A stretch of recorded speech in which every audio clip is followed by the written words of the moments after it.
ਵਾਹਿਗੁਰੂ।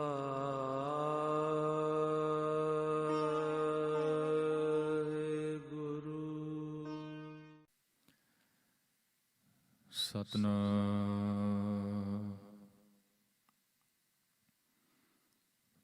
ਵਾਹਿਗੁਰੂ ਸਾਹਿਬ JIO. ਆਵਤ ਕਿਨੈ ਨ ਰਾਖਿਆ, ਜਾਵਤ ਕਿਉ ਰਾਖਿਆ ਜਾਏ। ਜਿਸ ਤੇ ਹੋਆ ਸੋਈ ਪਰ ਜਾਣੈ, ਜਾਂ ਉਸ ਹੀ ਮਾਹੇ ਸਮਾਏ। ਤੂੰ ਹੈ ਵਾਹ ਤੇਰੀ ਰਜ਼ਾਏ। ਤੂੰ ਹੈ ਵਾਹ ਤੇਰੀ ਰਜ਼ਾਏ।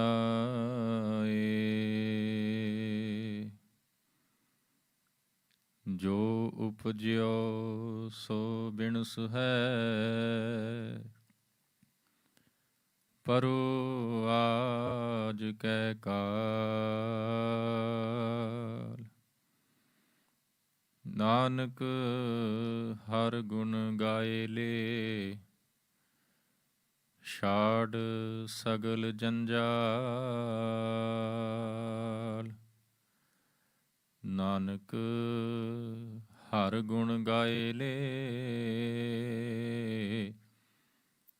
ਛਾੜ ਸਗਲ ਜੰਜਾਲ।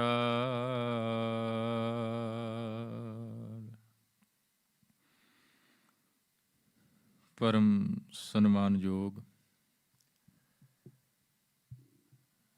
ਚਵਰ ਛਤਰ ਤਖਤ ਦੇ ਮਾਲਕ,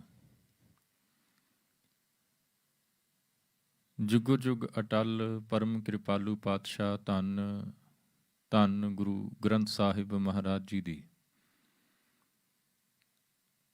ਪਾਵਨ ਪਵਿੱਤਰ ਹਜ਼ੂਰੀ ਅੰਦਰ ਜੁੜ ਬੈਠੀ ਸਾਧ ਸੰਗਤ ਜੀ, ਸਤਿਗੁਰਾਂ ਦੀ ਅਪਾਰ ਰਹਿਮਤ ਬਖਸ਼ਿਸ਼ ਸਦਕਾ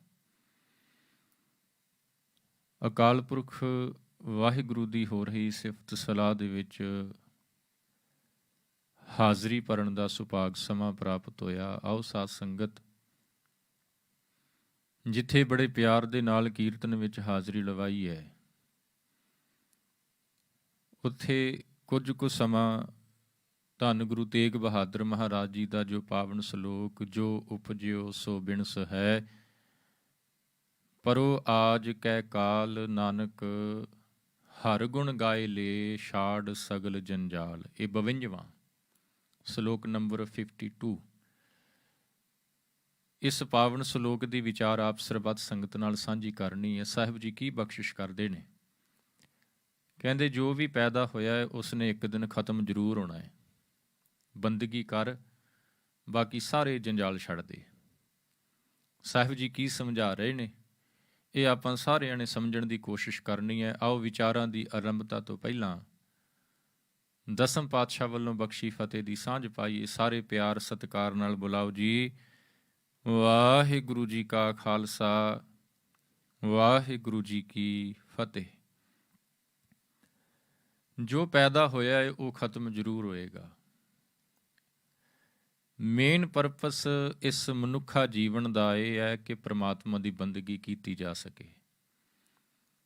ਬਾਕੀ ਸਾਰੇ ਜੰਜਾਲ, ਜੰਜਾਲ ਦਾ ਮਤਲਬ ਹੈ ਕਿ ਜਿਹਨੂੰ ਆਪਾਂ ਅੰਗਰੇਜ਼ੀ 'ਚ ਕਹਿ ਦਿੰਦੇ ਹਾਂ ਜੀ ਐਂਟੈਂਗਲਮੈਂਟਸ। ਸਤਿਗੁਰੂ ਜੀ ਕਹਿੰਦੇ ਛੱਡ ਦੇ, ਜੰਜਾਲ ਛੱਡ ਦੇ। ਸਾਧ ਸੰਗਤ ਵਿਚਾਰਨਾ ਪਏਗਾ। ਗੁਰੂ ਤੇਗ ਬਹਾਦਰ ਮਹਾਰਾਜ ਕਹਿੰਦੇ ਜੰਜਾਲ ਛੱਡ। ਗੁਰੂ ਅਰਜਨ ਸਾਹਿਬ ਮਹਾਰਾਜ ਕਹਿੰਦੇ ਨੇ, ਕਹਿੰਦੇ ਭਈ ਪ੍ਰਾਪਤ ਮਾਨੁਖ ਦੇਹੁਰੀਆ, ਗੋਬਿੰਦ ਮਿਲਣ ਕੀ ਇਹ ਤੇਰੀ ਬਰੀਆ, ਅਵਰ ਕਾਜ ਤੇਰਾ ਕਿਤੈ ਨਾ ਕਾਮ। ਗੁਰੂ ਤੇਗ ਬਹਾਦਰ ਮਹਾਰਾਜ ਕੀ ਕਹਿ ਰਹੇ ਨੇ, ਧਿਆਨ ਦਿਓ। ਕਹਿੰਦੇ ਛਾੜ ਸਗਲ ਜੰਜਾਲ। ਗੁਰੂ ਅਰਜਨ ਸਾਹਿਬ ਕਹਿੰਦੇ ਅਵਰ ਕਾਜ ਤੇਰਾ ਕਿਤੈ ਨਾ ਕਾਮ। ਹੁਣ ਜੰਜਾਲ ਕੀ ਹੈ? ਕਿਹੜੇ ਜੰਜਾਲ ਛੱਡਣੇ ਨੇ? ਉਹ ਕਿਹੜੇ ਕਾਜ? ਕਾਜ ਦਾ ਮਤਲਬ ਹੈ ਕੰਮ। ਉਹ ਕਿਹੜੇ ਕੰਮ ਨੇ ਜਿਹੜੇ ਸਾਡੇ ਕਿਸੇ ਕੰਮ ਨਹੀਂ, ਜਿਹੜੇ ਸਾਡੇ ਵਾਸਤੇ ਯੂਜ਼ਲੈਸ ਨੇ, ਉਹ ਕਿਹੜੇ ਕੰਮ ਨੇ? ਅਵਰ ਕਾਜ ਤੇਰਾ ਕਿਤੇ ਨਾ ਕਾਮ, ਕਿਸੇ ਕੰਮ ਨਹੀਂ ਆਉਣੇ ਉਹ ਕੰਮ ਜਿਹੜੇ ਅਸੀਂ ਕਰਦੇ ਪਏ ਹਾਂ। ਹੁਣ ਵਿਚਾਰਨਾ ਪਏਗਾ ਕਿ ਸਤਿਗੁਰੂ ਜੀ ਕਿਹਨਾਂ ਨੂੰ ਜੰਜਾਲ ਕਹਿੰਦੇ ਪਏ ਨੇ ਤੇ ਕਿਹੜੇ ਅਵਰ ਕਾਜ ਨੇ। ਕੀ ਇੱਥੇ ਕੁਐਸਚਨ ਹੈ ਕਿ ਜਿਹੜੇ ਅਸੀਂ ਆਪਣੀ ਡੇਲੀ ਲਾਈਫ ਦੇ ਵਿੱਚ ਕੰਮ ਕਰ ਰਹੇ ਹਾਂ, ਆਪਣਾ ਬਿਜ਼ਨਸ ਕਰਦੇ ਹਾਂ, ਕੋਈ ਜੌਬ ਕਰਦਾ ਹੈ, ਇਹਨਾਂ ਨੂੰ ਸਤਿਗੁਰੂ ਜੀ ਜੰਜਾਲ ਕਹਿੰਦੇ ਪਏ ਨੇ? ਕਿ ਇਹਨਾਂ ਨੂੰ ਹੀ ਸਤਿਗੁਰੂ ਜੀ ਅਵਰ ਕਾਜ ਕਹਿੰਦੇ ਪਏ ਨੇ? ਕਿ ਇਹਨਾਂ ਕੰਮਾਂ ਨੂੰ ਹੀ ਛੱਡਣ ਵਾਸਤੇ ਸਤਿਗੁਰੂ ਜੀ ਕਹਿ ਰਹੇ ਨੇ? ਬਸ ਇੱਥੇ ਕੋ ਆਣ ਕੇ ਨਾ ਅਸੀਂ ਥੋੜ੍ਹਾ ਜਿਹਾ ਭੁਲੇਖਾ ਖਾ ਜਾਂਦੇ ਹਾਂ ਕਿ ਸ਼ਾਇਦ ਸਤਿਗੁਰੂ ਜੀ ਕਹਿੰਦੇ ਕਿ ਤੁਸੀਂ ਬਾਕੀ ਸਭ ਕੁਝ ਛੱਡ ਕੇ ਤੇ ਰੱਬ ਰੱਬ ਕਰਨਾ ਸ਼ੁਰੂ ਕਰ ਦਿਓ। ਨਹੀਂ, ਸਾਧ ਸੰਗਤ ਇੱਦਾਂ ਨਹੀਂ ਹੈ। ਜਦੋਂ ਗੁਰੂ ਨਾਨਕ ਸਾਹਿਬ ਮਹਾਰਾਜ ਜੀ ਦਾ ਆਪਾਂ ਜੀਵਨ ਪੜ੍ਹਦੇ ਹਾਂ ਤੇ 3 ਸੰਦੇਸ਼, 3 ਉਪਦੇਸ਼ ਕਹਿ ਲਈਏ ਗੁਰੂ ਨਾਨਕ ਸਾਹਿਬ ਦੇ, ਤੁਹਾਨੂੰ ਸਾਰਿਆਂ ਨੂੰ ਪਤਾ, ਸਮੁੱਚੀ ਨਾਨਕ ਨਾਮ ਲੇਵਾ ਸੰਗਤ ਨੂੰ ਪਤਾ ਹੈ ਕਿ ਗੁਰੂ ਨਾਨਕ ਸਾਹਿਬ ਦੇ ਮੇਨ ਜਿਹੜੇ 3 ਸਿਧਾਂਤ ਨੇ ਉਹ ਕਿਹੜੇ ਨੇ। ਉਹ ਕਿਹੜੇ ਆ ਜੀ? ਕਹਿੰਦੇ ਪਾਤਸ਼ਾਹ ਜੀ ਕਹਿੰਦੇ ਕਿਰਤ ਕਰੋ, ਨਾਮ ਜਪੋ ਤੇ ਵੰਡ ਛਕੋ। ਹੁਣ ਆ ਜਿਹੜੀ ਕਿਰਤ ਕਰੋ ਵਾਲਾ ਜਿਹੜਾ ਸਿਧਾਂਤ ਗੁਰੂ ਸਾਹਿਬ ਨੇ ਦਿੱਤਾ ਹੈ ਸਾਨੂੰ, ਜਿਹੜਾ ਉਪਦੇਸ਼ ਦਿੱਤਾ ਹੈ, ਝੋਲੀ 'ਚ ਪਾਇਆ ਹੈ ਸਾਡੀ, ਇਹਦਾ ਕੀ ਭਾਵ ਹੈ? ਹੁਣ ਪਾਤਸ਼ਾਹ ਗੁਰੂ ਨਾਨਕ ਸਾਹਿਬ ਕਹਿੰਦੇ ਕਿਰਤ ਕਰ। ਕਿਰਤ ਕਰਨ ਦਾ ਮਤਲਬ ਹੈ ਇੱਥੇ ਕੰਮ ਕਰਨਾ। ਆਪਣੇ ਜੀਵਨ ਦੇ ਨਿਰਵਾਹ ਵਾਸਤੇ, ਆਪਣੇ ਇਸ ਸਰੀਰ ਦੀ ਪਾਲਣਾ ਵਾਸਤੇ, ਆਪਣੇ ਪਰਿਵਾਰ ਦੀ ਪਾਲਣਾ ਵਾਸਤੇ ਸਤਿਗੁਰੂ ਜੀ ਕਹਿੰਦੇ ਤੂੰ ਕਿਰਤ ਕਰ। ਤੇ ਇਕੱਲੀ ਕਿਰਤ ਹੀ ਨਹੀਂ ਕਰਨੀ, ਨਾਮ ਵੀ ਜਪਣਾ ਹੈ ਤੇ ਵੰਡ ਵੀ ਛਕਣਾ ਹੈ। ਹੁਣ ਇਹ ਤਿੰਨੋਂ ਸਿਧਾਂਤ ਜਿਹੜੇ ਨੇ ਆਪਸ ਦੇ ਵਿੱਚ ਬੜੇ ਕਨੈਕਟਡ ਨੇ, ਜੁੜੇ ਹੋਏ ਨੇ, ਇਹਨਾਂ ਨੂੰ ਅਲੱਗ ਨਹੀਂ ਜੇ ਕੀਤਾ ਜਾ ਸਕਦਾ। ਕਿਰਤ ਕਰਨੀ ਹੈ ਆਪਣੇ ਲਈ, ਆਪਣੇ ਪਰਿਵਾਰ ਦੇ ਲਈ, ਕੇਵਲ ਆਪਣੇ ਪਰਿਵਾਰ ਤੱਕ ਹੀ ਸੀਮਤ ਨਹੀਂ ਰਹਿਣਾ। ਸਤਿਗੁਰੂ ਜੀ ਕਹਿੰਦੇ ਜੋ ਤੂੰ ਕਮਾਉਂਦਾ ਪਿਆ ਹੈ ਉਸ ਕਮਾਈ ਦੇ ਵਿੱਚੋਂ ਵੰਡ ਛਕੋ। ਸ਼ੇਅਰ ਵੀ ਕਰਨਾ ਹੈ। ਇਹ ਨਹੀਂ ਕਿ ਤੂੰ ਕੱਲਾ ਸੈਲਫਿਸ਼ ਹੀ ਹੋ ਜਾਏ ਕਿ ਬਸ ਮੈਂ ਹੀ ਆਪਣੇ ਜੋਗਾ ਹੀ ਕਰਾਂ। ਪਾਤਸ਼ਾਹ ਜੀ ਕਹਿੰਦੇ ਨਹੀਂ, ਤੂੰ ਉਸ ਕਮਾਈ ਦੇ ਵਿੱਚੋਂ ਵੰਡ ਕੇ ਵੀ ਖਾਣਾ ਹੈ। ਤੇ ਇਹ ਗੱਲ ਗੁਰੂ ਨਾਨਕ ਸਾਹਿਬ ਨੇ ਕੇਵਲ ਕਹੀ ਨਹੀਂ ਹੈ, ਕੇਵਲ ਇਹ ਨਹੀਂ ਕਿ ਸਾਨੂੰ ਉਪਦੇਸ਼ ਦੇ ਦਿੱਤਾ ਕਿ ਤੁਸੀਂ ਕਿਰਤ ਕਰੋ, ਨਹੀਂ, ਗੁਰੂ ਨਾਨਕ ਸਾਹਿਬ ਨੇ ਆਪ ਕਿਰਤ ਕੀਤੀ ਹੈ। ਇੱਥੇ ਜਦੋਂ ਆਪਾਂ ਜੋਗੀਆਂ ਦੇ ਨਾਲ ਵਿਚਾਰ ਚਰਚਾ ਗੁਰੂ ਨਾਨਕ ਸਾਹਿਬ ਦੀ ਪੜ੍ਹਦੇ ਹਾਂ ਨਾ, ਜਿਹੜੀ ਸੁਮੇਰ ਪਰਬਤ ਤੇ ਵੀ ਹੋਈ, ਅਚਲ ਬਟਾਲੇ ਵੀ ਹੋਈ, ਤੇ ਉੱਥੇ ਗੱਲਬਾਤ ਕਰਦੇ ਹਾਂ ਗੁਰੂ ਨਾਨਕ ਸਾਹਿਬ ਨੂੰ ਜੋਗੀ ਕਹਿੰਦੇ ਨੇ, ਕਿਉਂਕਿ ਗੁਰੂ ਨਾਨਕ ਸਾਹਿਬ ਨੇ ਆਪਣਾ ਵਿਚਾਰ ਜੋਗੀਆਂ ਨੂੰ ਦੱਸਿਆ ਕਿ ਜੋ ਤੁਸੀਂ ਗੱਲ ਸਮਝ ਕੇ ਬੈਠੇ ਹੋ ਅਸਲ ਦੇ ਵਿੱਚ ਇਸ ਤਰ੍ਹਾਂ ਨਹੀਂ ਹੈ, ਕਹਾਣੀ ਇਹ ਵਾ। ਜੋਗੀ ਕਹਿੰਦੇ ਸੀ ਕਿ ਸਾਡੀ ਜ਼ਿੰਦਗੀ ਦਾ ਮਨੋਰਥ ਹੈ ਰੱਬ ਨੂੰ ਪਾਉਣਾ, ਤੇ ਰੱਬ ਨੂੰ ਪਾਉਣ ਵਾਸਤੇ ਤੁਹਾਨੂੰ ਆਪਣੇ ਪਰਿਵਾਰ ਦਾ, ਸੰਸਾਰ ਦਾ ਤਿਆਗ ਕਰਨਾ ਪਏਗਾ। ਜਦੋਂ ਤੱਕ ਤੁਸੀਂ ਸੰਸਾਰ ਦਾ, ਪਰਿਵਾਰ ਦਾ ਤਿਆਗ ਨਹੀਂ ਕਰੋਗੇ ਉਦੋਂ ਤੱਕ ਰੱਬ ਨਹੀਂ ਪਾ ਸਕਦੇ ਤੁਸੀਂ। ਇਹ ਜੋਗੀਆਂ ਦਾ ਕਹਿਣਾ ਸੀ। ਬਚਨ ਵੀ ਆਪਾਂ ਪੜ੍ਹ ਲਈਏ ਸਿੱਧ ਗੋਸ਼ਟ ਬਾਣੀ ਦੇ ਵਿੱਚੋਂ, ਗੁਰੂ ਨਾਨਕ ਸਾਹਿਬ ਬਖਸ਼ਿਸ਼ ਕਰਦੇ ਨੇ, ਕਹਿੰਦੇ ਹਾਟੀ ਬਾਟੀ ਰਹਿ ਨਿਰਾਲੇ। ਉਹ ਜੋਗੀ ਕਹਿ ਰਹੇ ਨੇ ਜੀ, ਇਹ ਜੋਗੀਆਂ ਦਾ ਇੱਕ ਆਗੂ ਹੈ ਲੋਹਾਰੀ ਪਾ, ਉਹ ਜੋਗੀ ਕਹਿੰਦਾ ਹਾਟੀ ਬਾਟੀ ਰਹਿ ਨਿਰਾਲੇ, ਰੂਖ ਬਿਰਖ ਉਦਿਆਨੇ, ਕੰਦ ਮੂਲ ਦਾ ਮਤਲਬ ਹੈ ਜੋ ਜੰਗਲ ਦੇ ਵਿੱਚ ਸਾਨੂੰ ਮਿਲਦਾ ਹੈ। ਕੰਦ ਮੂਲ ਆਹਾਰੋ ਖਾਈਐ, ਔਧੂ ਬੋਲੇ ਗਿਆਨੇ, ਤੀਰਥ ਨਹਾਈਐ, ਸੁਖ ਫਲ ਪਾਈਐ, ਮੈਲ ਨਾ ਲਾਗੈ ਕਾਈ, ਗੋਰਖ ਪੂਤ ਲੋਹਾਰੀਪਾ ਬੋਲੇ, ਜੋਗ ਜੁਗਤ ਬਿਦ ਸਾਈ। ਸਾਡਾ ਤਾਂ ਤਰੀਕਾ ਜ਼ਿੰਦਗੀ ਜਿਉਣ ਦਾ ਇਹ ਹੈ ਕਿ ਬਸ ਪਰਿਵਾਰ ਦਾ ਤਿਆਗ ਕਰਕੇ ਜੰਗਲ ਦੇ ਵਿੱਚ ਆ ਜਾਓ, ਭਟਕਣਾ, ਸਮਾਧੀ ਲਗਾ ਕੇ ਬੈਠ ਜਾਓ, ਜੋ ਜੰਗਲ ਦੇ ਵਿੱਚੋਂ ਮਿਲਦਾ ਹੈ ਛਕ ਲਓ, ਖਾ ਲਓ, ਤੀਰਥਾਂ ਤੇ ਜਾ ਕੇ ਇਸ਼ਨਾਨ ਪਾਣ ਕਰ ਲਓ। ਬਸ ਇਸ ਤਰ੍ਹਾਂ ਤੁਹਾਡਾ ਜੀਵਨ ਜਿਹੜਾ ਸਫਲ ਹੋਏਗਾ, ਰੱਬ ਤੁਹਾਨੂੰ ਮਿਲ ਜਾਏਗਾ। ਤੇ ਗੁਰੂ ਨਾਨਕ ਸਾਹਿਬ ਨੇ ਉੱਥੇ ਫਿਰ ਕਿਹਾ, ਕਹਿਣ ਲੱਗੇ ਇਹ ਜ਼ਿੰਦਗੀ ਜੀਉਣ ਦਾ ਤਰੀਕਾ ਨਹੀਂ ਹੈ। ਜੇ ਇਸੇ ਤਰ੍ਹਾਂ ਜ਼ਿੰਦਗੀ ਜਿਉਣੀ ਹੈ ਫਿਰ ਇਨਸਾਨ ਦੇ ਵਿੱਚ ਤੇ ਇੱਕ ਪਸ਼ੂ ਦੇ ਵਿੱਚ ਜਾਂ ਇੱਕ ਜਾਨਵਰ ਦੇ ਵਿੱਚ ਫਰਕ ਕੀ ਰਹਿ ਗਿਆ? ਜਾਨਵਰ ਵੀ ਜੰਗਲ 'ਚ ਰਹਿੰਦਾ ਹੈ, ਉਹ ਵੀ ਜੋ ਉੱਥੋਂ ਉਹਨੂੰ ਮਿਲਦਾ ਹੈ ਉਹ ਖਾਂਦਾ ਹੈ, ਉਹ ਵੀ ਨਦੀ ਤੇ ਜਾ ਕੇ ਨਹਾ ਲੈਂਦਾ ਹੈ, ਉੱਥੋਂ ਪਾਣੀ ਪੂਣੀ ਪੀ ਲੈਂਦਾ ਹੈ। ਫਿਰ ਇੱਕ ਇਨਸਾਨ ਦੇ ਵਿੱਚ ਤੇ ਇੱਕ ਜਾਨਵਰ ਦੇ ਵਿੱਚ ਫਰਕ ਕੀ ਰਹਿ ਗਿਆ ਜੇ ਇਸੇ ਤਰ੍ਹਾਂ ਜ਼ਿੰਦਗੀ ਜਿਉਣੀ ਹੈ ਤਾਂ? ਜੇ ਰੱਬ ਨੇ ਮਨੁੱਖਾ ਦੇਹੀ ਦਿੱਤੀ ਹੈ ਤੇ ਇਹਦਾ ਕੁਝ ਡਿਫਰੈਂਸ ਪ੍ਰਮਾਤਮਾ ਨੇ ਰੱਖਿਆ ਨਾ ਬਾਕੀ ਜੂਨਾਂ ਦੇ ਵਿੱਚੋਂ। ਕੱਲਾ ਡਿਫਰੈਂਸ ਹੀ ਨਹੀਂ ਰੱਖਿਆ। ਸਾਧ ਸੰਗਤ ਗੁਰੂ ਸਾਹਿਬ ਤਾਂ ਇੱਥੋਂ ਤੱਕ ਕਹਿੰਦੇ ਨੇ, ਕਹਿੰਦੇ ਅਵਰ ਜੋਨ ਤੇਰੀ ਪਨਿਹਾਰੀ, ਇਸ ਧਰਤੀ ਮੈਂ ਤੇਰੀ ਸਿਕਦਾਰੀ। ਮਨੁੱਖ ਨੂੰ ਕਹਿੰਦੇ ਨੇ, ਕਹਿੰਦੇ ਤੂੰ ਸਰਦਾਰ ਹੈ ਇਸ ਧਰਤੀ ਦਾ। ਤੇ ਜੇ ਸਰਦਾਰ ਹੈ ਤੇ ਇਹ ਫਿਰ ਪੋਸੀਬਲ ਹੈ ਨਾ ਕਿ ਇਹ ਬਾਕੀ ਜੂਨਾਂ ਦੇ ਨਾਲੋਂ ਟੋਟਲੀ ਡਿਫਰੈਂਟ ਹੋਵੇ, ਵੱਖਰਾ ਹੋਏ। ਤੇ ਜੇ ਫਿਰ ਜੰਗਲ ਦੇ ਵਿੱਚ ਜਾ ਕੇ ਜ਼ਿੰਦਗੀ ਇਸੇ ਤਰ੍ਹਾਂ ਬਤੀਤ ਕਰਨੀ ਹੈ, ਕੱਟਣੀ ਹੈ, ਪਰਿਵਾਰ ਦਾ ਤਿਆਗ ਕਰਕੇ ਹੀ ਰਹਿਣਾ ਹੈ, ਤੇ ਫਿਰ ਇਹ ਸਰਦਾਰ ਕਹਾਉਣ ਦਾ ਹੱਕਦਾਰ ਥੋੜ੍ਹੀ ਨਾ ਹੈ। ਇਹ ਤਾਂ ਫਿਰ ਉਹਨਾਂ ਜਾਨਵਰਾਂ ਦੀ ਤਰ੍ਹਾਂ ਹੋ ਗਿਆ। ਸਤਿਗੁਰੂ ਜੀ ਕਹਿੰਦੇ ਨਹੀਂ, ਪਰਿਵਾਰ ਦਾ ਤਿਆਗ ਕਰਨ ਦੀ ਜ਼ਰੂਰਤ ਕੋਈ ਨਹੀਂ। ਪਰਿਵਾਰ ਦੇ ਵਿੱਚ ਰਹਿ ਕੇ ਉਸ ਰੱਬ ਨੂੰ ਪਾਇਆ ਜਾ ਸਕਦਾ। ਤਿਆਗ ਕਰਕੇ ਰੱਬ ਨੇ ਕਿਸੇ ਨੂੰ ਨਹੀਂ ਪਾਇਆ। ਪਰਿਵਾਰ ਦਾ ਤਿਆਗ ਕਰਕੇ ਰੱਬ ਨੂੰ ਕਿਸੇ ਨੇ ਨਹੀਂ ਪਾਇਆ। ਸਾਹਿਬ ਜੀ ਕਹਿੰਦੇ ਕਿਰਤ ਕਰੋ।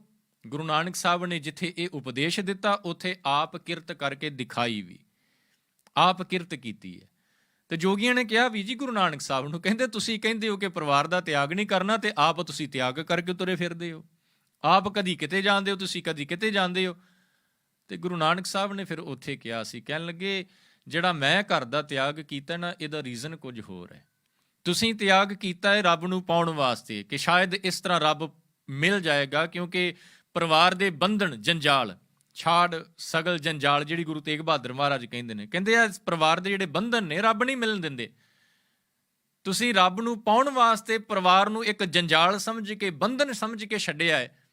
ਪਰ ਮੈਂ ਜੇਕਰ ਘਰੋਂ ਨਿਕਲਿਆ ਤੇ ਮੇਰਾ ਮੰਤਵ, ਮੇਰਾ ਪਰਪਸ ਇਹ ਹੈ ਕਿ ਜਿਹੜੇ ਟੁੱਟੇ ਹੋਏ ਨੇ ਉਹਨਾਂ ਨੂੰ ਰੱਬ ਦੇ ਨਾਲ ਜੋੜਿਆ ਜਾ ਸਕੇ। ਤੇ ਨਾਲ ਇੱਕ ਗੱਲ ਹੋਰ ਕਹੀ ਗੁਰੂ ਸਾਹਿਬ ਨੇ, ਕਹਿੰਦੇ ਗੁਰਮੁਖ ਖੋਜਤ ਭਏ ਉਦਾਸੀ, ਦਰਸ਼ਨ ਕੈ ਤਾਈ ਭੇਖ ਨਿਵਾਸੀ। ਕਹਿੰਦੇ ਮੈਂ ਇਸ ਕਰਕੇ ਪਰਿਵਾਰ ਚੋਂ ਨਿਕਲਿਆ, ਇਸ ਕਰਕੇ ਮੈਂ ਭ੍ਰਮਣ ਤੇ ਆ, ਉਦਾਸੀਆਂ ਤੇ ਆ, ਤਾਂ ਕਿ ਤੁਹਾਡੇ ਵਰਗੇ ਜਿਹੜੇ ਗੁਰਮੁਖ ਨੇ, ਜਿਨ੍ਹਾਂ ਨੂੰ ਸਮਝ ਹੈ ਨਾ ਪ੍ਰਮਾਤਮਾ ਦੀ, ਉਹਨਾਂ ਦੀ ਭਾਲ ਕੀਤੀ ਜਾ ਸਕੇ ਤੇ ਜਿਹੜੇ ਟੁੱਟੇ ਹੋਏ ਨੇ ਉਹਨਾਂ ਨੂੰ ਰੱਬ ਦੇ ਨਾਲ ਜੋੜਿਆ ਜਾ ਸਕੇ। ਸੋ ਇਹਦਾ ਭਾਵ ਇਹ ਹੋਇਆ ਕਿ ਜੇ ਗੁਰੂ ਨਾਨਕ ਸਾਹਿਬ ਜਾ ਕੇ ਸੁਮੇਰ ਪਰਬਤ ਤੇ ਜੋਗੀਆਂ ਨੂੰ ਸਮਝਾਉਂਦੇ ਪਏ ਨੇ ਕਿ ਭਲਿਓ ਏਦਾਂ ਰੱਬ ਨਹੀਂ ਜੇ ਮਿਲਣਾ ਤਿਆਗ ਕਰਕੇ, ਪਰਿਵਾਰ ਦੇ ਵਿੱਚ ਰਹਿ ਕੇ ਰੱਬ ਨੂੰ ਪਾਉਣਾ ਹੈ। ਪਰਿਵਾਰ ਦੇ ਵਿੱਚ ਰਹਿੰਦਿਆਂ ਹੋਇਆਂ, ਪਰਿਵਾਰਕ ਜ਼ਿੰਮੇਵਾਰੀਆਂ ਨਿਭਾਉਂਦਿਆਂ ਹੋਇਆਂ ਪਰਮਾਤਮਾ ਨੂੰ ਪਾਉਣਾ ਹੈ ਉਹਦੇ ਨਾਲ ਜੁੜ ਕੇ। ਤੇ ਇਹਦਾ ਭਾਵ ਇਹ ਹੈ ਕਿ ਫਿਰ ਗੁਰੂ ਨਾਨਕ ਸਾਹਿਬ ਜਾਂ ਬਾਕੀ ਗੁਰੂ ਸਾਹਿਬਾਨ ਜਿਹੜੇ ਨੇ, ਉਹ ਅਵਰ ਕਾਜ ਜਾਂ ਛਾੜ ਸਗਲ ਜੰਜਾਲ, ਇਹ ਪਰਿਵਾਰਕ ਜ਼ਿੰਮੇਵਾਰੀਆਂ ਨੂੰ ਨਹੀਂ ਜੇ ਕਹਿੰਦੇ ਪਏ। ਜਦੋਂ ਗੁਰੂ ਤੇਗ ਬਹਾਦਰ ਮਹਾਰਾਜ ਆਨੰਦਪੁਰ ਸਾਹਿਬ ਤੋਂ ਪੂਰਬ ਦੀ ਯਾਤਰਾ ਤੇ ਨੇ, ਮਤਲਬ ਪਟਨਾ ਸਾਹਿਬ ਵੱਲ ਜਾ ਰਹੇ ਨੇ, ਅਸਾਮ ਦੀ ਧਰਤੀ ਤੇ ਜਾਣਾ ਹੈ ਗੁਰੂ ਤੇਗ ਬਹਾਦਰ ਮਹਾਰਾਜ ਨੇ। ਤੇ ਆਨੰਦਪੁਰ ਤੋਂ ਚੱਲਦਿਆਂ ਹੋਇਆਂ ਜਦੋਂ ਪਾਤਸ਼ਾਹ ਜੀ ਦਿੱਲੀ ਤੋਂ ਅੱਗੇ ਲੰਘ ਕੇ ਆਗਰੇ ਦੀ ਧਰਤੀ ਤੇ ਪਹੁੰਚਦੇ ਨੇ, ਆਗਰੇ ਇੱਕ ਮਾਈ, ਇੱਕ ਮਾਤਾ ਜਿਹਦਾ ਨਾਂ ਇਤਿਹਾਸ ਵਿੱਚ ਮਾਈ ਜੱਸੀ ਕਰਕੇ ਮਿਲਦਾ ਹੈ, ਉਹ ਬੜੇ ਚਿਰ ਦੀ ਉਡੀਕਦੀ ਪਈ ਸੀ ਗੁਰੂ ਸਾਹਿਬ ਨੂੰ। ਤੇ ਸਤਿਗੁਰੂ ਜੀ ਉੱਥੇ ਜਾ ਕੇ ਉਸ ਮਾਈ ਨੂੰ ਦਰਸ਼ਨ ਦਿੰਦੇ ਨੇ। ਮਾਈ ਦੀ ਜਿਹੜੀ ਮਨ ਦੀ ਭਾਵਨਾ ਸੀ ਉਹ ਪੂਰੀ ਹੁੰਦੀ ਹੈ, ਦਰਸ਼ਨ ਕਰਦੀ ਹੈ ਸਤਿਗੁਰਾਂ ਦੇ। 1 ਮਹੀਨਾ ਤਕਰੀਬਨ ਗੁਰੂ ਤੇਗ ਬਹਾਦਰ ਮਹਾਰਾਜ ਉੱਥੇ ਠਹਿਰਦੇ ਨੇ। ਇਸੇ ਆਗਰੇ ਦੇ ਵਿੱਚ ਆਣ ਕੇ ਹੀ ਇੱਕ ਸਿੱਖ ਜਿਹੜਾ ਹੈ ਨਾ, ਉਹ ਗੁਰੂ ਤੇਗ ਬਹਾਦਰ ਮਹਾਰਾਜ ਨੂੰ ਕਹਿੰਦਾ, ਪਤਾ ਕੀ ਕਹਿੰਦਾ? ਕਹਿੰਦਾ ਸਤਿਗੁਰੂ ਜੀ ਮੈਂ ਪਰਿਵਾਰ ਦਾ ਤਿਆਗ ਕਰਕੇ ਸੰਨਿਆਸੀ ਹੋਣ ਲੱਗਾ।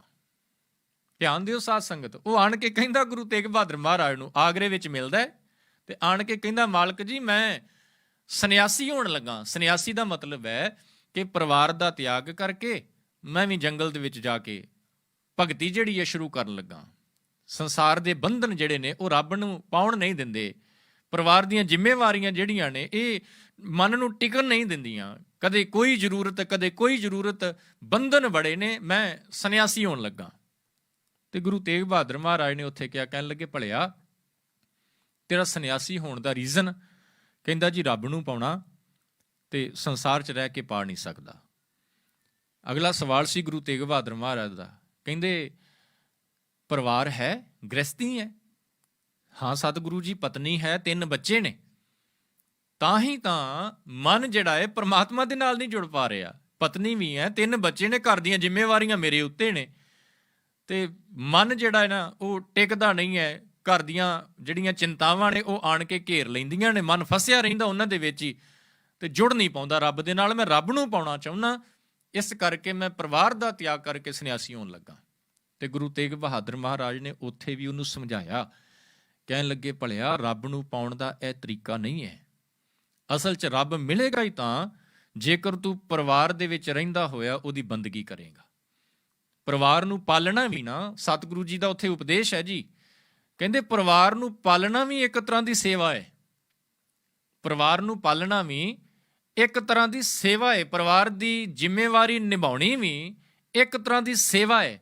ਤੇ ਜੇਕਰ ਤੂੰ ਪਰਿਵਾਰ ਦੇ ਵਿੱਚ ਰਹਿ ਕੇ ਇਹ ਕੰਮ ਨਹੀਂ ਕਰ ਸਕਦਾ, ਪਰਿਵਾਰ ਨੂੰ ਪਾਲ ਨਹੀਂ ਸਕਦਾ, ਤੇ ਸਤਿਗੁਰੂ ਜੀ ਕਹਿੰਦੇ ਚਾਹੇ ਤੂੰ ਸੰਨਿਆਸੀ ਹੋ ਜਾ, ਚਾਹੇ ਕੋਈ ਹੋਰ ਸਾਧਨ ਅਪਣਾ ਲਾ, ਰੱਬ ਤੈਨੂੰ ਨਹੀਂ ਮਿਲੇਗਾ।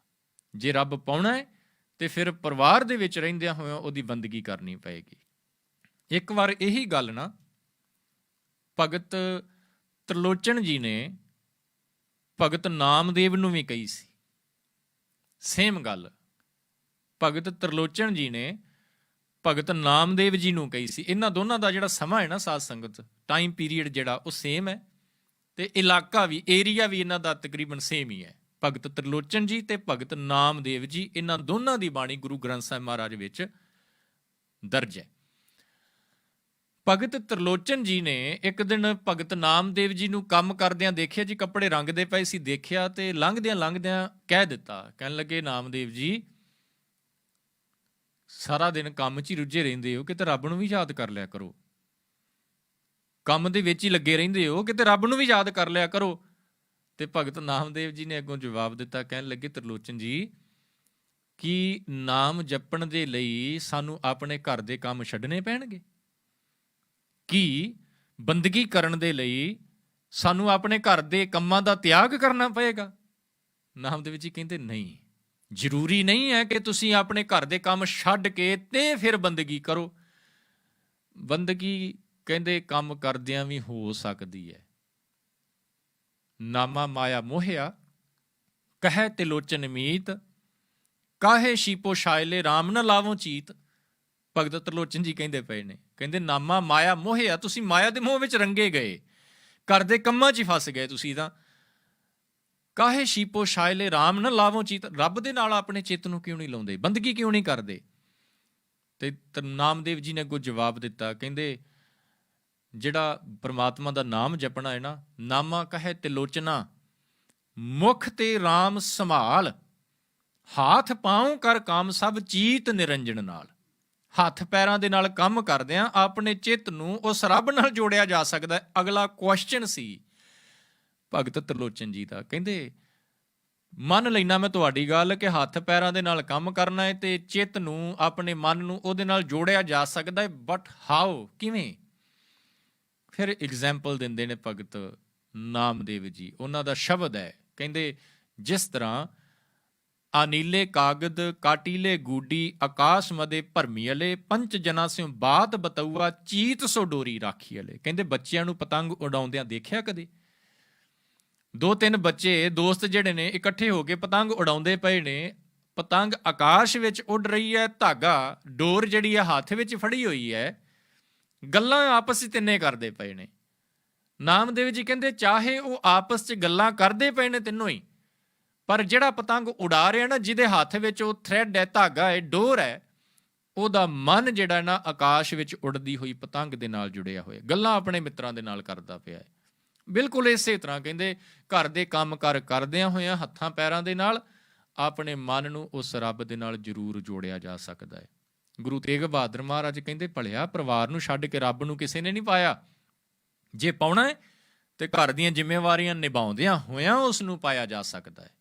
ਇਹੀ ਇੱਕ ਮੈਥਡ ਹੈ, ਇਹੀ ਇੱਕ ਤਰੀਕਾ ਹੈ। ਗ੍ਰਸਤ ਤੋਂ ਭੱਜਿਆ ਨਹੀਂ ਜਾ ਸਕਦਾ, ਪਰਿਵਾਰ ਦੇ ਵਿੱਚ ਰਹਿ ਕੇ ਰੱਬ ਨੂੰ ਪਾਉਣਾ।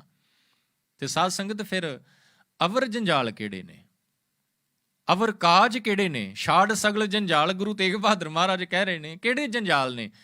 ਉਹ ਜੰਜਾਲ ਜਿਹੜੇ ਸਾਨੂੰ ਪਰਮਾਤਮਾ ਦੇ ਨਾਲੋਂ ਵਿਛੋੜ ਦੇਣ। ਉਹ ਕਾਰਜ, ਉਹ ਕੰਮ, ਜਿਹੜੇ ਕੰਮ ਸਾਨੂੰ ਪਰਮਾਤਮਾ ਦੇ ਨਾਲੋਂ ਤੋੜ ਦੇਣ, ਉਹ ਅਸਲ 'ਚ ਜੰਜਾਲ ਨੇ। ਜੇ ਆਪਣਾ ਕੰਮ ਕਰਦਿਆਂ ਸਾਨੂੰ ਰੱਬ ਹੀ ਭੁੱਲ ਜਾਂਦਾ, ਰੱਬ ਹੀ ਯਾਦ ਨਹੀਂ ਆਉਂਦਾ, ਤੇ ਫਿਰ ਉਹ ਕੰਮ ਵੀ ਸਾਡੇ ਵਾਸਤੇ ਜੰਜਾਲ ਹੈ। ਪਰ ਜੇਕਰ ਆਪਣਾ ਕੰਮ ਕਰਦਿਆਂ ਹੋਇਆਂ ਰੱਬ ਯਾਦ ਆਉਂਦਾ ਹੈ, ਫਿਰ ਉਹ ਜੰਜਾਲ ਨਹੀਂ ਜੇ। ਧਿਆਨ ਰੱਖਿਓ, ਜੇਕਰ ਮੈਂ ਆਪਣਾ ਕੰਮ ਜਿਹੜਾ ਮੈਂ ਕਰਦਾ ਪਿਆ ਉਹ ਕੰਮ ਕਰਦਿਆਂ ਹੋਇਆਂ ਰੱਬ ਦੀ ਯਾਦ ਮੇਰੇ ਅੰਦਰ ਟਿਕੀ ਹੋਈ ਹੈ, ਮੈਂ ਰੱਬ ਨੂੰ ਯਾਦ ਕਰਦਾ, ਫਿਰ ਉਹ ਕੰਮ ਜੰਜਾਲ ਨਹੀਂ ਹੈ। ਪਰ ਜੇ ਇੰਨਾ ਕੁ ਮੈਂ ਉਸ ਕੰਮ ਦੇ ਵਿੱਚ ਫਸ ਚੁੱਕਾ, ਇੰਨਾ ਕੁ ਉਹਦੇ ਵਿੱਚ ਮੈਂ ਸਮਾ ਚੁੱਕਾ, ਜਾਂ ਇੰਨਾ ਕੁ ਐਨਗ੍ਰੋਸ ਹੋ ਗਿਆ ਉਸ ਕੰਮ ਦੇ ਵਿੱਚ ਕਿ ਰੱਬ ਹੀ ਭੁੱਲ ਗਿਆ ਹੈ, ਉਹ ਕੰਮ ਤੋਂ ਇਲਾਵਾ ਮੈਨੂੰ ਹੋਰ ਯਾਦ ਹੀ ਕੁਛ ਨਹੀਂ, ਨਜ਼ਰ ਹੀ ਕੁਝ ਨਹੀਂ ਆਉਂਦਾ, ਸਤਿਗੁਰੂ ਜੀ ਕਹਿੰਦੇ ਫਿਰ ਉਹ ਤੇਰੇ ਵਾਸਤੇ ਜੰਜਾਲ ਹੈ। ਉਹ ਜੰਜਾਲ ਤੋਂ ਵੱਧ ਕੇ ਹੋਰ ਕੁਝ ਨਹੀਂ, ਉਹ ਅਵਰ ਕਾਜ ਹੈ। ਉਸ ਇਕੱਲੇ ਕੰਮ ਨੇ ਤੇਰੇ ਕੰਮ ਨਹੀਂ ਆਉਣਾ। ਜਿਹੜੀ ਗੱਲ ਗੁਰੂ ਤੇਗ ਬਹਾਦਰ ਮਹਾਰਾਜ ਸਮਝਾਉਂਦੇ ਪਏ ਨੇ, ਕਹਿੰਦੇ ਤੂੰ ਇੰਨਾ ਹੀ ਫਸ ਗਿਆ ਕੰਮ ਦੇ ਵਿੱਚ ਕਿ ਰੱਬ ਨੂੰ ਹੀ ਭੁੱਲ ਗਿਆ ਹੈ। ਪਰ ਯਾਦ ਰੱਖੀ, ਕੰਮ ਕੀਤਾ ਕਾਹਦੇ ਵਾਸਤੇ ਜਾ ਰਿਹਾ ਹੈ? ਤਾਂ ਕਿ ਮਾਇਆ ਕਮਾਈ ਜਾਏ। ਮਾਇਆ ਕਾਹਦੇ ਵਾਸਤੇ ਕਮਾਈ ਜਾਂਦੀ ਹੈ? ਤਾਂ ਕਿ ਜੀਵਨ ਜਿਹੜਾ ਨਾ ਉਹ ਸੁਖੀ ਹੋ ਸਕੇ, ਖੁਸ਼ਹਾਲ ਹੋ ਸਕੇ, ਲਾਈਫ ਜਿਹੜੀ ਹੈ ਨਾ ਵਧੀਆ ਤਰੀਕੇ ਦੇ ਨਾਲ ਸਪੈਂਡ ਕੀਤੀ ਜਾ ਸਕੇ। ਪਰ ਸਤਿਗੁਰੂ ਜੀ ਕਹਿੰਦੇ ਇੰਨਾ ਕੁ ਤੂੰ ਫਸ ਗਿਆ ਹੈ, ਰੱਬ ਤੈਨੂੰ ਭੁੱਲ ਚੁੱਕਾ ਹੈ।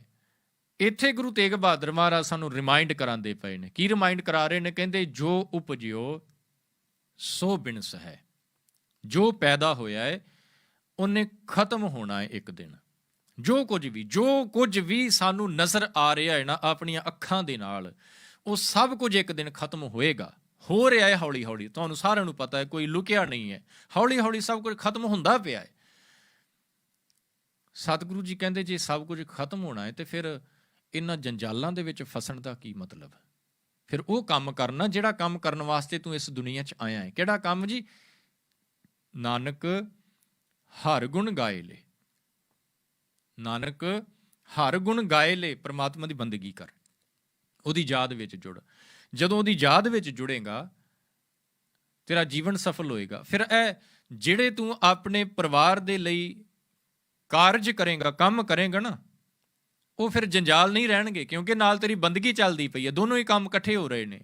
ਸਿੱਖੀ ਦਾ ਥੰਮ ਹੈ ਜੀ, ਦੋ ਥੰਮ ਨੇ, ਸੇਵਾ ਤੇ ਸਿਮਰਨ।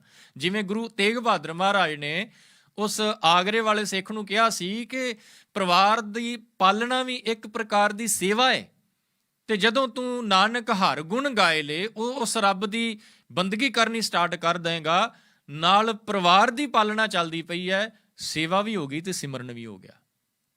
ਯਾਦ ਰੱਖਿਓ ਸਾਧ ਸੰਗਤ ਦੇ, ਇੱਥੇ ਮੈਂ ਇੱਕ ਗੱਲ ਛੋਟੀ ਜਿਹੀ ਕਲੀਅਰ ਕਰਦੇ ਹਾਂ। ਪਰਿਵਾਰ ਦੀ ਪਾਲਣਾ ਵੀ ਗੁਰੂ ਸਾਹਿਬ ਕਹਿੰਦੇ ਸੇਵਾ ਹੈ। ਤੇ ਇੱਥੇ ਇਹ ਮਤ ਸੋਚ ਰਹੇ ਹੋ ਕਿ ਚਲੋ ਠੀਕ ਹੈ ਜੀ, ਮੈਂ ਪਰਿਵਾਰ ਦੀ ਪਾਲਣਾ ਕਰਦਾ, ਸੇਵਾ ਤੇ ਹੋ ਰਹੀ ਹੈ, ਬਾਕੀ ਸੇਵਾ ਕਰਨ ਦੀ ਮੈਨੂੰ ਲੋੜ ਕੋਈ ਨਹੀਂ। ਬਾਕੀ ਵੀ ਸੇਵਾ ਕਰਨੀ। ਵੰਡ ਛਕੋ ਵਾਲੀ ਜਿਹੜੀ ਗੱਲ ਹੈ ਨਾ ਜੀ, ਵੰਡ ਛਕੋ, ਇਹ ਵੀ ਸੇਵਾ ਦਾ ਇੱਕ ਰੂਪ ਹੈ। ਤੇ ਸਤਿਗੁਰੂ ਜੀ ਕਹਿੰਦੇ ਇਹ ਦੋਨੋਂ ਕੰਮ ਤੇਰੀ ਜ਼ਿੰਦਗੀ ਦੇ ਵਿੱਚ ਜਦੋਂ ਹੋਣਗੇ, ਫਿਰ ਤੂੰ ਜੰਜਾਲਾਂ 'ਚ ਨਹੀਂ ਫਸੇਗਾ। ਫਿਰ ਅਵਰ ਕਾਜ ਤੇਰਾ ਕਿਤੈ ਨਾਕਾਮ, ਮਿਲ ਸਾਧ ਸੰਗਤ ਭਜ ਕੇਵਲ ਨਾਮ। ਸੰਗਤ ਵਿੱਚ ਆਣ ਕੇ ਕਹਿੰਦੇ ਪ੍ਰਮਾਤਮਾ ਦੀ ਯਾਦ ਵਿੱਚ ਜੁੜ, ਕਿਉਂਕਿ ਇਹੀ ਇਸ ਜੀਵਨ ਦਾ, ਜ਼ਿੰਦਗੀ ਦਾ ਮੇਨ ਪਰਪਸ ਹੈ। ਪ੍ਰਮਾਤਮਾ ਦੀ ਯਾਦ ਵਿੱਚ ਜੁੜ ਜਾਣਾ, ਉਹਦੀ ਬੰਦਗੀ ਦੇ ਵਿੱਚ ਸਮਾ ਜਾਣਾ। ਤੇ ਬੰਦਗੀ ਵਿੱਚ ਜੁੜਨ ਦਾ ਮਤਲਬ ਫਿਰ ਮੈਂ ਇੱਥੇ ਕਹਿ ਦਿਆਂ ਕਿ ਪਰਿਵਾਰ ਦੇ ਕੰਮਾਂ ਨੂੰ ਜਾਂ ਪਰਿਵਾਰ ਦਾ ਤਿਆਗ ਕਰਕੇ ਕਿਸੇ ਭੋਰੇ ਦੇ ਵਿੱਚ ਜਾ ਕੇ ਜਾਂ ਜੰਗਲ ਦੀ ਗੁਫਾ ਦੇ ਵਿੱਚ ਬੈਠ ਕੇ ਬੰਦਗੀ ਕਰਨਾ ਨਹੀਂ। ਉਹ ਵੱਖਰੀ ਗੱਲ ਹੈ ਕਿ ਅੱਜ ਇਤਿਹਾਸ ਦੇ ਵਿੱਚ ਜਦੋਂ ਨਾ ਬੜਾ ਮਿਕਸ ਅਪ ਕੀਤਾ ਗਿਆ ਜੀ, ਮਿਲਾਵਟ ਬੜੀ ਕੀਤੀ ਗਈ ਹੈ ਹਿਸਟਰੀ ਦੇ ਵਿੱਚ। ਸਾਡੇ ਗੁਰੂ ਸਾਹਿਬਾਨਾਂ ਨੂੰ ਭੋਰਿਆਂ ਦੇ ਵਿੱਚ ਵਾੜ ਦਿੱਤਾ ਗਿਆ। ਜਿਹੜਾ ਗੁਰੂ ਕਹਿ ਰਿਹਾ ਕਿ ਜੀ ਕਿਰਤ ਕਰਨੀ ਹੈ, ਉਸ ਗੁਰੂ ਨੂੰ ਭੋਰੇ ਦੇ ਵਿੱਚ ਵਾੜ ਕੇ ਕਹਿੰਦੇ ਜੀ ਉਹਨਾਂ ਇੰਨਾ ਚਿਰ ਭਗਤੀ ਕੀਤੀ। ਹਾਂ, ਬੰਦਗੀ ਕੀਤੀ। ਬੰਦਗੀ ਤੇ ਬੰਦਗੀ ਦਾ ਸੰਬੰਧ ਕੇਵਲ ਭੋਰੇ ਦੇ ਵਿੱਚ ਬੈਠ ਕੇ ਬੰਦਗੀ ਕਰਨ ਦੇ ਨਾਲ ਨਹੀਂ ਹੈ। ਬੰਦਗੀ ਦਾ ਸੰਬੰਧ ਤੁਹਾਡੇ ਅੰਦਰ ਨਾਲ ਹੈ। ਭਗਤ ਨਾਮਦੇਵ ਜੀ ਕਹਿੰਦੇ ਕੰਮ ਕਰਦਿਆਂ ਵੀ ਬੰਦਗੀ ਹੋ ਸਕਦੀ ਹੈ। ਜ਼ਰੂਰੀ ਥੋੜੀ ਨਾ ਕਿ ਆਪਾਂ ਗੁਫਾ ਦੇ ਵਿੱਚ ਜਾਂ ਭੋਰੇ ਦੇ ਵਿੱਚ ਬੈਠ ਕੇ ਹੀ ਬੰਦਗੀ ਕਰਾਂਗੇ। ਜੇ ਤੁਹਾਡਾ ਮਨ ਉਹਦੇ ਨਾਲ ਜੁੜਿਆ ਹੋਇਆ ਹੈ ਤੇ ਫਿਰ ਸਤਿਗੁਰੂ ਜੀ ਤਾਂ ਕਹਿੰਦੇ ਨੇ ਉਠਤ ਬੈਠਤ ਸੋਵਤ ਜਾਗਤ ਇਹ ਮਨ ਤੁਜੈ ਚਿਤਾਰੇ। ਫਿਰ ਤਾਂ ਉੱਠਦਿਆਂ ਬਹਿੰਦਿਆਂ ਚੱਲਦਿਆਂ ਫਿਰਦਿਆਂ ਸੌਂਦਿਆਂ ਜਾਗਦਿਆਂ ਸਤਿਗੁਰੂ ਜੀ ਕਹਿੰਦੇ ਇਹ ਮਨ ਤੈਨੂੰ ਯਾਦ ਹੀ ਕਰਦਾ ਰਹਿੰਦਾ ਹੈ। ਤੇ ਇਹ ਅਵਸਥਾ ਗੁਰੂ ਸਾਹਿਬਾਨ ਦੀ ਸੀ। ਫਿਰ ਵੀ ਉਹਨਾਂ ਨੂੰ ਆਪਾਂ ਕਹਿ ਦਿੱਤਾ ਜੀ ਉਹ ਜੀ ਬੈਠ ਕੇ ਤੇ ਇੰਨੇ ਸਾਲ ਗੁਰੂ ਸਾਹਿਬ ਭਗਤੀ ਬੰਦਗੀ ਕਰਦੇ ਰਹੇ। ਬੰਦਗੀ ਕੀਤੀ ਗੁਰੂ ਸਾਹਿਬਾਨ ਨੇ, ਪਰ ਇਸ ਤਰੀਕੇ ਦੇ ਨਾਲ ਨਹੀਂ ਕੀਤੀ। ਗੁਰੂ ਸਾਹਿਬ ਨੇ ਜਿੱਥੇ ਕਿਰਤ ਕੀਤੀ ਹੈ ਉੱਥੇ ਨਾਲ ਪ੍ਰਮਾਤਮਾ ਦੀ ਬੰਦਗੀ ਦਾ ਉਪਦੇਸ਼ ਦਿੱਤਾ ਹੈ, ਤੇ ਬੰਦਗੀ ਐਸੀ ਜਿਹੜੀ ਬੜੀ ਸੌਖੇ ਤਰੀਕੇ ਦੇ ਨਾਲ ਇਨਸਾਨ ਨੂੰ ਸਮਝ ਵੀ ਪੈ ਜਾਏ। ਹੁਣ ਅੱਜ ਦੇ ਸਮੇਂ ਦੇ ਵਿੱਚ ਕਿਹਾ ਜਾਵੇ ਜੀ ਤੁਸੀਂ ਬੰਦਗੀ ਕਰਨੀ ਹੈ, ਤੁਹਾਨੂੰ ਉੱਥੇ ਜਾ ਕੇ ਬੈਠਣਾ ਪਏਗਾ। ਕੌਣ ਕਰੇਗਾ ਬੰਦਗੀ? ਕੋਈ ਨਹੀਂ ਕਰੇਗਾ। ਪੁਰਾਣੇ ਸਮੇਂ ਦੇ ਵਿੱਚ ਇਦਾਂ ਕੀਤਾ ਜਾਂਦਾ ਸੀ। ਲੋਕ ਕਹਿੰਦੇ ਸੀ ਜੀ ਬੰਦਗੀ ਕਰਨੀ ਹੈ ਤਾਂ ਤੁਹਾਨੂੰ ਪਰਿਵਾਰ ਦਾ ਤਿਆਗ ਕਰਕੇ ਜੰਗਲ 'ਚ ਜਾਣਾ ਪਏਗਾ। ਜਾਂਦੇ ਸੀ ਕਈ ਲੋਕ, ਪਰ ਬਾਬੇ ਨਾਨਕ ਦਾ ਇਹ ਮਤ ਨਹੀਂ ਜੇ, ਵਿਚਾਰ ਨਹੀਂ ਜੇ। ਬਾਬਾ ਨਾਨਕ ਕਹਿੰਦਾ ਤੂੰ ਘਰ ਦੇ ਵਿੱਚ ਰਹਿ, ਘਰ ਦੇ ਵਿੱਚ ਰਹਿੰਦੇ ਹੋਏ ਰੱਬ ਰੱਬ ਕਰ, ਰੱਬ ਤੈਨੂੰ ਇਦਾਂ ਹੀ ਮਿਲ ਜਾਏਗਾ। ਜ਼ਰੂਰਤ ਨਹੀਂ ਕਿਤੇ ਤੈਨੂੰ ਜਾ ਕੇ ਬੈਠਣ ਦੀ ਜਾਂ ਭਟਕਣ ਦੀ, ਘਰ ਦੇ ਵਿੱਚ ਰਹਿ ਕੇ ਤੂੰ ਉਹਦੀ ਯਾਦ ਵਿੱਚ ਜੁੜ ਕੇ ਉਸ ਨੂੰ ਪਾ ਸਕਦਾ ਹੈ। ਸੋ ਸਾਧ ਸੰਗਤ, ਗੁਰੂ ਤੇਗ ਬਹਾਦਰ ਮਹਾਰਾਜ ਇਹੀ ਗੱਲ ਸਾਨੂੰ ਸਮਝਾਉਂਦੇ ਪਏ ਨੇ। ਕਹਿੰਦੇ ਵਿਅਰਥ ਦੇ ਆ ਜਿਨ੍ਹਾਂ ਕੰਮਾਂ ਦੇ ਵਿੱਚ ਤੂੰ ਫਸਿਆ ਪਿਆ ਹੈ। ਜਿਹੜੇ ਕਿਰਤ ਹੈ, ਉਸ ਕਿਰਤ ਤੋਂ ਇਲਾਵਾ ਹੁਣ ਵਿਕਾਰ ਵੀ ਜਿਹੜੇ ਨੇ ਉਹ ਸਾਡੇ ਵਾਸਤੇ ਜੰਜਾਲ ਨੇ। ਵਿਕਾਰ ਕਾਮ, ਕ੍ਰੋਧ, ਲੋਭ, ਮੋਹ, ਹੰਕਾਰ, ਈਰਖਾ, ਨਿੰਦਾ, ਚੁਗਲੀ, ਇਹ ਸਾਰੇ ਜੰਜਾਲ ਨੇ ਸਾਡੇ ਵਾਸਤੇ। ਹੁਣ ਇਹਨਾਂ ਦਾ ਸਾਡੀ ਜ਼ਿੰਦਗੀ ਦੇ ਵਿੱਚ ਕੋਈ ਮਕਸਦ ਨਹੀਂ ਹੈ। ਇਹ ਸਾਡੇ ਵਾਸਤੇ ਜ਼ਰੂਰੀ ਨਹੀਂ, ਇਹ ਸਾਡੇ ਵਾਸਤੇ ਕੰਪਲਸਰੀ ਨਹੀਂ ਕਿ ਮੈਂ ਨਿੰਦਾ ਕਿਸੇ ਦੀ ਕਰਨੀ ਹੈ। ਨਹੀਂ, ਕੰਪਲਸਰੀ ਨਹੀਂ ਹੈ। ਸਤਿਗੁਰੂ ਜੀ ਕਹਿੰਦੇ ਇਹ ਜੰਜਾਲ ਹੈ ਜਿਹਦੇ ਵਿੱਚ ਤੂੰ ਫਸਿਆ ਪਿਆ ਹੈ। ਇਹਨਾਂ ਸਾਰਿਆਂ ਨੂੰ ਛੱਡਣਾ ਹੈ, ਇਹਨਾਂ ਸਾਰਿਆਂ ਦਾ ਤਿਆਗ ਕਰਨਾ ਹੈ। ਤਿਆਗ ਹੋਏਗਾ ਤਾਂ ਜੇਕਰ ਆਪਾਂ ਇਸ ਰਾਹ ਦੇ ਉੱਤੇ ਚੱਲਣਾ ਸ਼ੁਰੂ ਕਰ ਦੇਵਾਂਗੇ। ਜਿਵੇਂ ਜਿਵੇਂ ਨਾਨਕ ਹਰ ਗੁਣ ਗਾਏ ਲੈ, ਗੁਣ ਗਾਉਣੇ ਸ਼ੁਰੂ ਕਰਾਂਗੇ ਨਾ, ਤਿਵੇਂ ਤਿਵੇਂ ਛਾੜ ਸਗਲ ਜੰਜਾਲ, ਇਹ ਸਾਰੇ ਜੰਜਾਲਾਂ ਤੋਂ ਅਸੀਂ ਦੂਰ ਹੁੰਦੇ ਜਾਵਾਂਗੇ। ਜਿਵੇਂ ਜਿਵੇਂ ਦੂਰ ਹੋਵਾਂਗੇ ਤਿਵੇਂ ਤਿਵੇਂ ਸਮਝ ਪਏਗੀ ਕਿ ਜੋ ਉਪਜਿਓ ਸੋ ਬਿਨਸ ਹੈ, ਪਰੋ ਆਜ ਕੈ ਕਾਲ, ਸਭ ਕੁਝ ਇੱਕ ਦਿਨ ਖਤਮ ਹੋਣਾ। ਸਤਿਗੁਰਾਂ ਦਾ ਬੜਾ ਪਿਆਰਾ ਬਚਨ ਹੈ। ਕਹਿੰਦੇ ਤੂੰ ਹੈ ਵਾਹ ਤੇਰੀ ਰਜ਼ਾਏ। ਸਤਿਗੁਰੂ ਜੀ ਕਹਿੰਦੇ ਮਾਲਕ ਜੀ ਤੇਰੀ ਰਜ਼ਾ ਇਸ ਦੁਨੀਆ ਦੇ ਵਿੱਚ ਚੱਲਦੀ ਹੈ, ਤੇਰਾ ਹੁਕਮ ਇਸ ਦੁਨੀਆ ਦੇ ਵਿੱਚ ਚੱਲਦਾ ਹੈ। ਤੂੰ ਇਸ ਦੁਨੀਆ ਦੇ ਵਿੱਚ ਭੇਜਦਾ ਹੈ ਤੇ ਆਪ ਹੀ ਇਸ ਦੁਨੀਆ ਤੋਂ ਲੈ ਜਾਂਦਾ ਹੈ। ਲੈ ਕੇ ਕਿਵੇਂ ਜਾਂਦਾ ਜੀ? ਬੜੀ ਪਿਆਰੀ ਐਗਜ਼ਾਮਪਲ ਦਿੱਤੀ ਹੈ ਗੁਰੂ ਸਾਹਿਬ ਨੇ। ਕਹਿੰਦੇ ਜਿਸ ਤਰ੍ਹਾਂ ਜੈਸੇ ਹਰਹਟ ਕੀ ਮਾਲਾ ਟਿੰਡ ਲਗਤ ਹੈ, ਇੱਕ ਸਖਣੀ ਹੋਰ ਫੇਰ ਭਰੀਅਤ ਹੈ। ਪੁਰਾਣੇ ਖੂਹ ਚੱਲਦੇ ਤੁਸੀਂ ਦੇਖੇ ਹੋਣਗੇ ਸ਼ਾਇਦ, ਮੇਰੇ ਖਿਆਲ ਇੰਗਲਿਸ਼ ਦੇ ਵਿੱਚ ਉਹਨੂੰ ਕਹਿ ਦਿੰਦੇ ਨੇ ਜੀ ਪਰਸ਼ੀਅਨ ਵੀਲ। ਉਹ ਜਿਹੜਾ ਖੂਹ, ਪੁਰਾਣੇ ਟਿੰਡਾਂ ਵਾਲੇ ਖੂਹ ਚੱਲਦੇ ਸੀ ਨਾ, ਉਹਨਾਂ ਨੂੰ ਪਰਸ਼ੀਅਨ ਵੀਲ ਇੰਗਲਿਸ਼ ਵਿੱਚ ਟਰਾਂਸਲੇਟ ਕਰਦਿਆਂ ਹੋਇਆਂ ਲਿਖਿਆ ਹੋਇਆ ਜੀ। ਕਹਿੰਦੇ ਉਹ ਖੂਹ ਚੱਲਦਾ ਦੇਖੋ ਤੁਸੀਂ ਕਿਤੇ, ਉਹਦੇ ਨਾਲ ਜਿਹੜੇ ਪੌਟ ਲੱਗੇ ਹੋਏ ਨੇ ਨਾ, ਖੂਹ ਚੱਲਦਾ ਹੈ, ਰੋਟੇਟ ਹੁੰਦਾ ਹੈ, ਪਾਣੀ ਥੱਲਿਓਂ ਭਰਿਆ ਜਾਂਦਾ ਹੈ, ਉਸ ਪੌਟ ਦੇ ਵਿੱਚ ਉੱਪਰ ਆਣ ਕੇ ਖਾਲੀ ਹੋ ਜਾਂਦਾ ਹੈ, ਉਹ ਫਿਰ ਥੱਲੇ ਜਾਂਦਾ ਹੈ, ਭਰਿਆ ਜਾਂਦਾ ਹੈ, ਫਿਰ ਖਾਲੀ ਹੁੰਦਾ ਹੈ। ਸੇਮ ਸੰਸਾਰ ਦੀ ਸਿਚੁਏਸ਼ਨ ਇੱਦਾਂ ਦੀ ਹੈ ਜੀ। ਇੱਕ ਸਖਣੀ ਹੋਰ ਫੇਰ ਭਰੀਅਤ ਹੈ। ਇੱਕ ਟਿੰਡ, ਇੱਕ ਪੌਟ ਖਾਲੀ ਹੁੰਦਾ ਹੈ, ਦੂਜਾ ਭਰ ਜਾਂਦਾ ਹੈ, ਦੂਜਾ ਖਾਲੀ ਹੁੰਦਾ ਹੈ, ਪਹਿਲਾ ਭਰ ਜਾਂਦਾ ਹੈ। ਇਹ ਸਿਸਟਮ ਚੱਲਦਾ ਪਿਆ ਖੂਹ ਦਾ। ਸੰਸਾਰ ਦਾ ਸਿਸਟਮ ਵੀ ਇੱਦਾਂ ਹੀ ਹੈ। ਕਿਤੇ ਜਨਮ ਹੋ ਰਿਹਾ ਹੈ, ਕਿਤੇ ਮੌਤ ਹੋ ਰਹੀ ਹੈ, ਕਿਤੇ ਮੌਤ ਹੋ ਰਹੀ ਹੈ, ਕਿਤੇ ਜਨਮ ਹੋ ਰਿਹਾ ਹੈ, ਕਿਤੇ ਕ੍ਰੀਏਸ਼ਨ ਹੋ ਰਹੀ ਹੈ, ਕਿਤੇ ਡਿਸਟਰਕਸ਼ਨ ਹੋ ਰਹੀ ਹੈ ਜੀ। ਇਸੇ ਤਰ੍ਹਾਂ ਸੰਸਾਰ ਨੇ ਚੱਲਣਾ ਹੈ। ਤੇ ਸਤਿਗੁਰੂ ਜੀ ਕਹਿੰਦੇ ਜਿੰਨੀ ਛੇਤੀ ਤੈਨੂੰ ਇਸ ਅਸਲੀਅਤ ਦੀ ਸਮਝ ਪੈ ਜਾਏ ਕਿ ਹਰ ਇੱਕ ਪੈਦਾ ਹੋਈ ਚੀਜ਼ ਇੱਕ ਦਿਨ ਖਤਮ ਹੋਣੀ ਹੈ, ਤੇ ਰੱਬ ਦੀ ਯਾਦ ਵਿੱਚ ਜੁੜ ਜਾਏ, ਵਿਅਰਥ ਦੇ ਜੰਜਾਲਾਂ ਤੋਂ ਬਾਹਰ ਨਿਕਲ ਆਵੇਂ, ਜੀਵਨ ਤੇਰਾ ਸਫਲ ਹੋ ਜਾਏਗਾ। ਸਤਿਗੁਰੂ ਜੀ ਕਿਰਪਾ ਕਰਨ। ਬਖਸ਼ਿਸ਼ ਕੀਤਾ ਹੋਇਆ ਪਾਵਨ ਹੁਕਮ, ਪਾਵਨ ਉਪਦੇਸ਼, ਜੋ ਉਪਜਿਓ ਸੋ ਬਿਨਸ ਹੈ, ਪਰੋ ਆਜ ਕੈ ਕਾਲ, ਅੱਜ ਜਾਂ ਕੱਲ ਖਤਮ ਹੋਏਗਾ। ਨਾਨਕ ਹਰ ਗੁਣ ਗਾਏ ਲੈ, ਛਾੜ ਸਗਲ ਜੰਜਾਲ, ਸਾਰੇ ਜੰਜਾਲ ਛੱਡ ਕੇ ਰੱਬ ਦੀ ਬੰਦਗੀ ਦੇ ਵਿੱਚ ਜੁੜ ਜਾ, ਤਾਂ ਕਿ ਤੂੰ ਆਪਣੇ ਜੀਵਨ ਦੀ ਮੰਜ਼ਿਲ ਨੂੰ ਪ੍ਰਾਪਤ ਕਰ ਸਕੇ। ਜੀ ਹੋਈਆਂ ਭੁੱਲਾਂ ਦੀ ਖਿਮਾ ਗੁਰੂ ਅਤੇ ਸੰਗਤ ਬਖਸ਼ਣਯੋਗ ਹੈ, ਬਖਸ਼ ਲੈਣਾ ਜੀ। ਵਾਹਿਗੁਰੂ ਜੀ ਕਾ ਖਾਲਸਾ, ਵਾਹਿਗੁਰੂ ਜੀ ਕੀ ਫਤਿਹ।